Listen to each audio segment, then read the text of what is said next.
थोड़ी आवाज। अंगुली अंगूठे से मिलाकर घुटनों के ऊपर रख के मेरे साथ ओम की ध्वनि बोलेंगे सभी।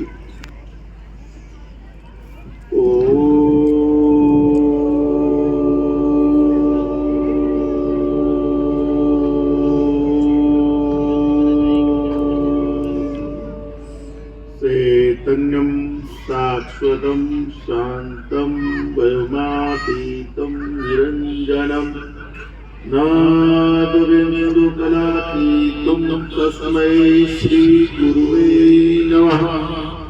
नीलाम्बरश्यामलं कोमलांगं सीतासमारोपितभागवां पाणो महाचायकचारुचापं नमामि रामं रघुवंशनाथं। वसुदेवसुतं देवं कंचचाणूरमर्दनं देवकी परमानन्दं कृष्णं वन्दे जगद्गुरु कृष्णं वन्दे जगद्गुरु। प्रेम से बोलिए सच्चिदानंद भगवान की, सद्गुरुदेव महाराज की, कृष्ण बलदेव की, राजा रामचंद्र महाराज की, उमापति महादेव की, गौ माता की, पवन सुत हनुमान जी महाराज की, सत्य सनातन धर्म की, भारत माता की, भारत माता की, वंदे वंदे जय जय श्री राम, जय जय श्री राम। आइए 2 मिनट वाणी को पवित्र करने के लिए सभी भगवान नाम लेंगे। श्री राम जय जय राम। श्री राम जय जय राम। श्री राम जय जय राम।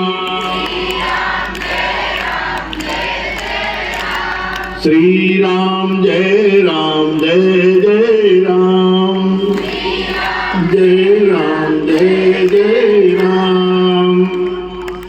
अर्चनीय वंदनीय प्रातः स्मरणीय जगत नियंता की चरण चरण में विराजमान अखिल ब्रह्मांडायक परब्रह्म परमात्मा सदगुरुदेव एवं जगतजननी गौ माता के चरणारविंदों में शाश्वत दंडवत प्रणाम करते हुए इस मंच पर परम श्रद्धेय परम आदरणीय हमारे बालाजी के पुजारी जी महाराज बाबूदास जी और हमारे देव नारायण जी शास्त्री जी और साध्वी माँ ज्योति जी और आरएसएस के सभी वरिष्ठ कार्यकर्ता एवं बीएचपी के वरिष्ठ कार्यकर्ता और हमारे राजनीति में राउत राम जी बंजारिया साहब और एडवोकेट गोपाल जी गोदारा और अनेक सभी वरिष्ठ एवं भक्तिमयी करुणामयी जगदम्बा अम्बा अम्बालिका भवानी के स्वरूप में मेरी माता बहने एवं जगत पिता ब्रह्मा के स्वरूप में सज्जनों बंधुओं भाइयों एवं ब्रह्मांड में होनहार तारों की तरफ टिमटिमाते हुए बालिकाएं, बड़े सौभाग्य की बात है कि आज हम हिंदू सम्मेलन जिसका नाम है विराट, विराट का मतलब जिसका कोई पार नहीं है। अभी अभी हमने हमारे श्रद्धेय भाई साहब मंगलाराम जी के मुखारविंद से हमने श्रवण किया कि हमारे सनातन धर्म के अंदर पंच जो बातें कही गई उनमें ये कहने की क्यों जरूरत पड़ी। तो हमारे देश में हिंदू सम्मेलनों की क्यों जरूरत पड़ी वो बहुत ही सुंदर तरीके से आपने संबोधित किया और इसी के आगे हम कुछ श्रृंगार करते हुए इस बात को आगे बढ़ाते हैं कि हमारा देश 700 वर्ष गुलाम रहा है। 500 वर्ष मुगलों से, जिन मुगलों ने हमारे सनातन धर्म पर कुठाराघात किया, हमारे सनातन धर्म के मंदिरों को तोड़ा, हमारे सनातन संस्कृति को तोड़ा। क्यों तोड़ा? क्योंकि जब मुगल हमारे देश में आए तो उन्होंने देखा ये हिंदुस्तान है, हिंदुस्तान से पहले ये भारत है और भारत से पहले ये आर्य है। आर्यवर्त भरतखंडे, यानी ये आर्यवर्त देश था। इस आर्यवर्त देश के अंदर सभी लोग सभ्यता वाले, संस्कार वाले, संस्कृति वाले, बहुत करवट व्यक्ति थे, जो कि हमेशा एक दूसरे का सम्मान करना, एक दूसरे के साथ कंधे से कंधे से मिलकर चलना, भाईचारे से। तो उस मुगलों ने कहा ऐसा कुछ किया जाए जिससे कि इनको तोड़ा जाए। कैसे तोड़ा जाए? तो सबसे पहले इन्होंने हिंदुओं की कमजोरी को ढूंढा कि कभी भी किसी व्यक्ति को गिराना होता है तो उसकी कमजोरी पकड़ी जाए। तो हमारे हिंदुस्तान के अंदर कमजोरी में उन्होंने रजवाड़े देखे कि जो राजा लोग हैं वो राज कर रहे हैं, और वो राजाओं की कमजोरी के लिए उन्होंने राजाओं को मान सम्मान और बढ़ावा दिया और कहा अरे आप तो राजाधिराज महाराज हैं, आप तो बड़े राजा हैं, छोटे राजा हैं, आपकी तो सियासत बड़ी है, छोटी है। ऐसे करके आपस में फूट पड़ गई, और जब फूट पड़ने लगी तो उन्होंने कहा जो मुगल शासन के साथ में समझौता करेगा वो यहाँ पर राज करेगा, और जो मुगलों के साथ समझौता नहीं करेगा, उनकी अधीनता स्वीकार नहीं करेगा, वो हमसे लड़ेगा।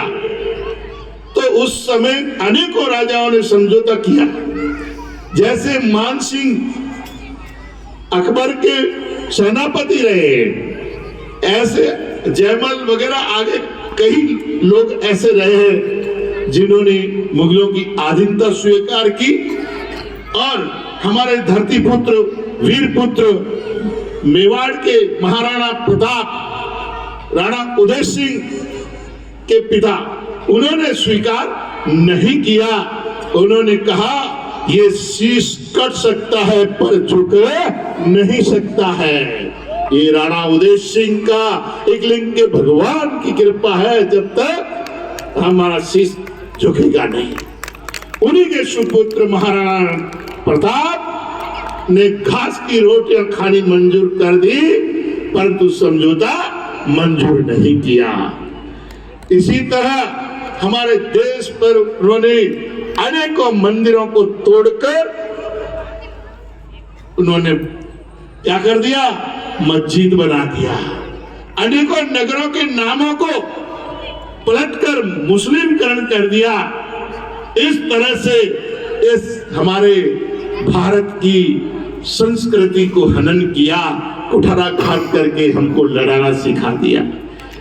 अब उनका समय चला गया तो अंग्रेज आ गए, ब्रिटिश सरकार आ गई, और ब्रिटिश सरकार एक कंपनी बनकर आई थी, यहाँ किराए कमरा लेकर रहने लगी, और उन्हीं ने ऐसा तांडव फैलाया कि इस भारत के हमारे भारतीयों को अपने कब्जे में ले लिया। जगह जगह अपनी कंपनियां खोलकर कब्जे में ले ली। जैसे आज की तारीख में भी सरकार खेजड़ी, काटो और गोचर ओरण पर कब्जा विकास के नाम पर कर रही है। ठीक इसी प्रकार ब्रिटिश सरकार ने भी देखा ये हिंदुस्तान है, इस हिंदुस्तान में भी कमजोरी क्या है? बोले यहाँ 4 वर्ण है, ब्राह्मण है, क्षत्रिय है, वैश्य है, शूद्र है। इन सब के अंदर फूट पटके, क्योंकि हिंदू है क्या? हिंदू देखिए एक चारपाई है, एक पाठ है। जैसे 4 पांवे होते हैं, इस तरह से 4 वर्ण 4 पांवे हैं। जैसे 2 ईश और दो ऊपड़ा होता है, ईश और ऊपड़ा होता है। तो ईश क्या है और ऊपड़ा क्या है और पांव क्या है? पांव है ब्राह्मण, क्षत्रिय, वैश्य, शूद्र, ये चार पांव है। ईश और ऊपड़ा क्या है? ये समाज ईश है और ये ऊपड़ा जो है संत समाज है, अध्यात्म समाज है। अध्यात्म समाज, संत समाज और भक्त समाज जब मिल जाएगा और चारों वर्ण मिल जाएगा तो एक चार पाई पाठ बन जाएगा। वही हिंदुस्तान है, वही हिंदू है। हम सब एक हैं क्योंकि चार पाई एक बनती है और उस पर आराम से सोता है व्यक्ति। ऐसे ही हम चारों वर्ण अपन में एक बनकर अगर चलेंगे तो हम हिंदू रह के देश की रक्षा, राष्ट्र की रक्षा कर पाएंगे। तो सज्जनों, ब्रिटेन सरकार ने हमारे पहचान खत्म की। क्या कि ब्राह्मण के चोटी है तो सबसे पहले चोटी काटी। चोटी क्या है? अध्यात्म व्यक्ति का एंटीना है। जैसे पहले हमारे घरों पर एक एंटीना लगता था, दूर से पता चलता था कि इस घर में टीवी है और टीवी के अंदर न्यूज सुनते हैं लोग, और न्यूज सुनने वाले गाफिल नहीं होते, वो समझदार होते हैं। ठीक इसी तरह जिनके सिर पर छोटी और जनेऊ दिखाई देती तो हमारे समाज को ये संदेश मिलता था कि ये ब्राह्मण है, ये पढ़ा लिखा है, ये धर्म के प्रति आस्था रखने वाला है और भगवान को पहचानता है, भगवान के प्रति भक्ति करता है। ये ब्राह्मण की पहचान थी सज्जनों। और क्षत्रिय जिसके हाथ में शस्त्र होता था, जिसके हाथ में खड़ग खांडा होता था, उसको हम क्षत्रिय की पहचान होती थी कि ये देश की रक्षा करने के लिए जहां तक आगे सीने में गोली खाने वाला है। इसीलिए हमारे समाज में ब्राह्मण को गांव में सम्मान के साथ जगह देता था राजा, बुलाकर कि हमारे गांव में ब्राह्मण देवता रहेंगे। और जिस गांव में क्षत्रिय नहीं होता था तो गांव के लोग क्षत्रिय को बुलाकर लेके आते थे और कहते थे हमारे नगर की रक्षा करेगा, जबकि लड़ाई होगी तो क्षत्रिय आगे आएगा। वैश्य को भी नगर में से बुलाकर लाया जाता था कि हमारे नगर में दुकान लगाएंगे, व्यापार करेंगे तो हमारा किसान सुरक्षित होगा, उसकी फसल बिकेगी और वो व्यापार धन कमाएगा। और चौथा वर्ण उसको भी सम्मान के साथ बुलाया जाता था कि हमारे नगर के अंदर जब शादी होगी, विवाह होगा, शुभ काम होगा, उस समय ढोल बजाएगा, उस समय नृत्य करेगा, उस समय लोगों के मन को बहलाएगा और सबको प्रसन्न रखेगा। उसको भी सम्मान के साथ जगह दी जाती थी। ऐसे ही मिलकर हमारा गांव बनता था। सज्जनों, जिस गांव में चार वर्ण नहीं होते वो गांव नहीं होता। जिसमें एक जाति होती वो एक ढाणी कहलाती थी, वो घर कहलाता था। सज्जनों, गांव तो जब भी होता था कि जिसमें चारों वर्ण रहते थे वही गांव था। तो हमारा तिलक और हमारा मानसिक संतुलन खत्म कर दिया और हमारा शस्त्र खत्म कर दिया, वाणिज्य व्यापार खत्म कर दिया और हमारी सेवा शुश्रूषा भी खत्म कर दी। सज्जनों, ये हमारे समाज को तोड़ दिया। ये अंग्रेजों की देन है। ये अंग्रेजों ने हमारी चोटी काटी, हमारी धोती काटी और हमारी बेटी को भी खत्म कर दिया। आज जो हमारे बता रहे थे मंगलाराम जी, ये सब पाषाण संस्कृति का हमला हो रहा है हमारे ऊपर टीवी के द्वारा। अंग्रेज चले गए, वो चले गए, परंतु उन्होंने एक ऐसा बिच्छू छोड़ा है यहाँ पर, वो बिच्छू सबको काट रहा है। आज कहते हैं हम सब स्त्री पुरुष एक है। सज्जनों, बिल्कुल ठीक बात है, हम सब एक है। हमारी माताएं बहनें, हमारी बेटियां पैंट शर्ट पहनती है और ऑफिस भी जाती है, अनेक काम में जाती है। सज्जनों, पर अब आप भाई लोगों भी घाघरा और चुन्नी और साड़ी पहन लेना कल से, तो कैसे लगोगे आप? बोलो, सब हिंजड़ों जैसे लगोगे कि नहीं? तो ऐसे ही मेरी माता बहन साड़ी सलवार या साड़ी धोती और हमारे उस देसी भारतीय संस्कृति के प्रावधान में ही अच्छा लगता है सजनों। ये पैंट सूट व्रत ये पाषाण संस्कृति है। हमारे बच्चों को पाषाण संस्कृति न दे, हमारे बच्चों को भारतीय संस्कृति में घाघरा ओढ़ना चुनरी साड़ी धोती पहना है और पुरुषों को तो हमारा चोला धोती सापा सम्मान देता है। सज्जनों इस पर ध्यान नहीं दे रहे हो। ये पाषाण संस्कृति हमारे देश की संस्कृति का सत्यानाश कर रहा है सज्जनों, इस पर विशेष ध्यान दीजिए माताओं बहनों। महाराजा शिवाजी का जो चित्र लगा सामने देखना, महाराजा शिवाजी छोटे थे उस समय अपनी दासी को देकर माता जीजा गई कि मैं कोई कार्य जाके आ रही हूं और वो कार्य के लिए विलंब हो गया। बालक स्वभाव से रोने लगा, भूख लगी तो दासी ने अपना स्तनपान करवा दिया। जो दासी ने स्तनपान करवाया उधर से शिवाजी महाराज की माताजी महारानी पधारी और देखा अरे तूने मेरे सत्यानाश कर दिया कुल का। तुरंत बच्चे को उठाया, गोदी में लिया, अंगुली डाला गले में और पूरा दूध बाहर निकाला, फिर पानी पिलाया और फिर अंगुली डाला और फिर बाहर निकाला। ऐसे 7 बार पानी पिलाकर पेट को साफ किया।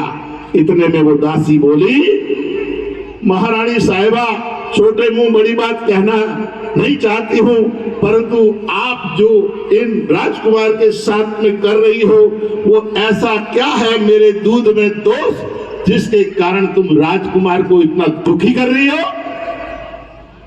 सजनों महारानी साहिबा ने बताया, हे दासी तेरा दूध खराब नहीं है, तेरा दूध तो दूध है, परंतु तेरे और मेरे दूध का गुण अलग है कि तेरे दूध के अंदर दास्ता है और मेरे दूध में शूरवीरता है।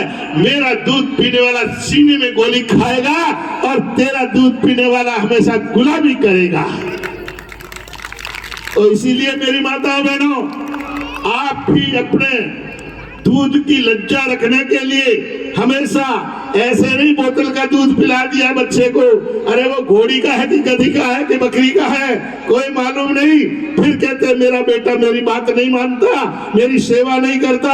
अरे सेवा कैसे करेंगे, बोतल का दूध पीने वाला कभी तुम्हारी सेवा नहीं करेगा, तुम्हारे आंचल का दूध पीने वाला तुम्हारी सेवा करेगा वृद्धावस्था में, नहीं तो तुम्हें वृद्धाश्रम में भेजेगा। ये बच्चों की गलती नहीं है, ये हमारी माताओं बहनों की गलती है।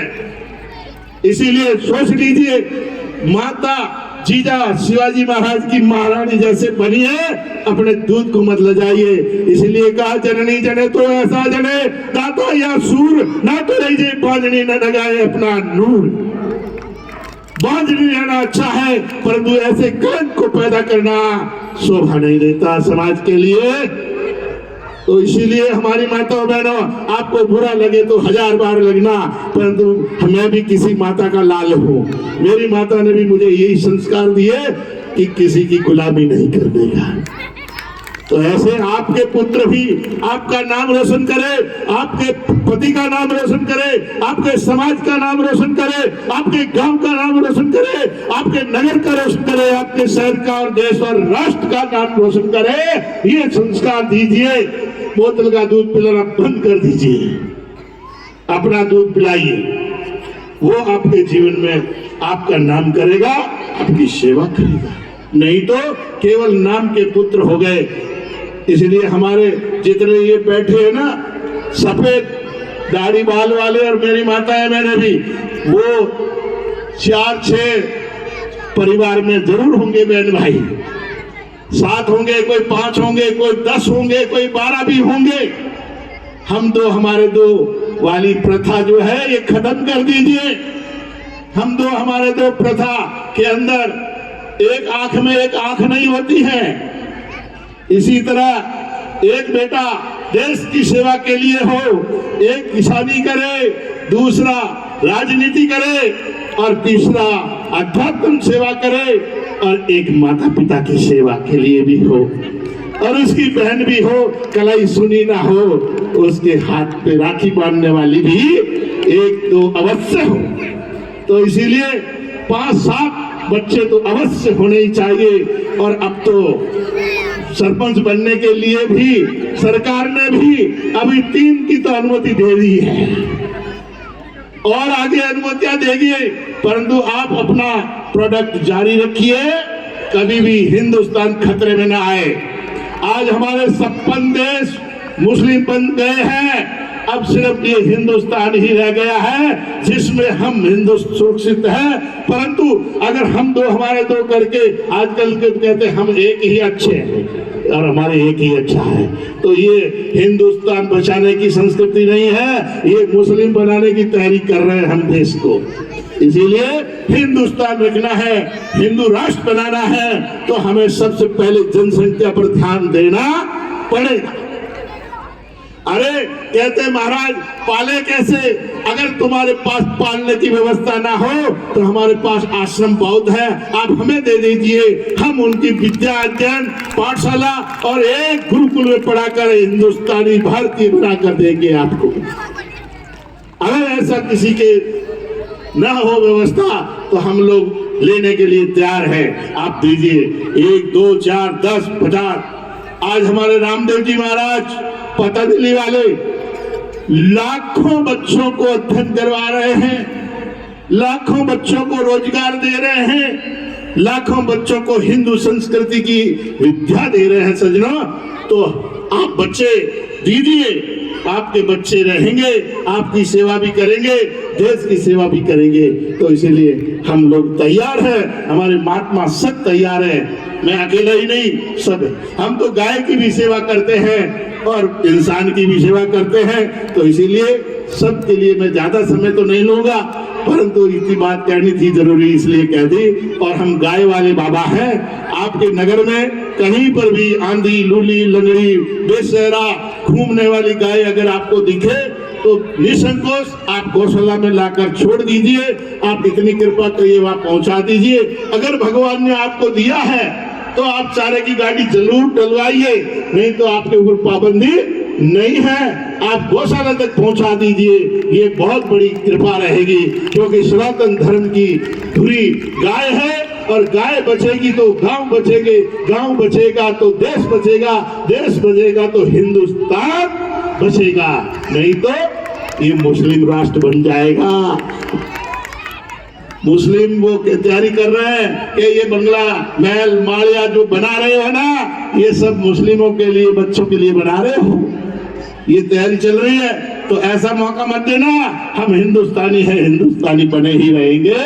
और आप जरूर गौ माता के लिए आप गाय लाइए, सेवा करिए। आपकी 2 गौशाला यहाँ पाल बरनाड़ा में, तीसरा आरती नहीं काकानी रोड पाली पे काकानी में है, आप जरूर पधारे। सबको सिद्धि होता और हरिद्वार पधारे तो आपका आश्रम है, 2 दिन 4 दिन 10 दिन आराम से रहे और घूम फिर के वापसी पधारे।